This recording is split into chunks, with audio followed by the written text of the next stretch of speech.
Father God nga kanta.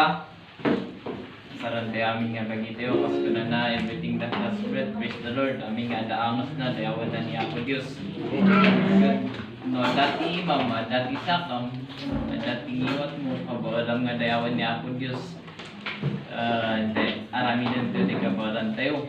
Kasi panunod na tayo kumahanta yung kantaan ni kabay tayo niya. Tayo nga di kabay tayo, di kang kantaan tayo, no, dikit niya ako Diyos. So nga, no ma-distract ka di kabay mo, agparikod ka, mabangan di ko. Kaya mga kawanay nga, mapanjero na. Amen! Amen.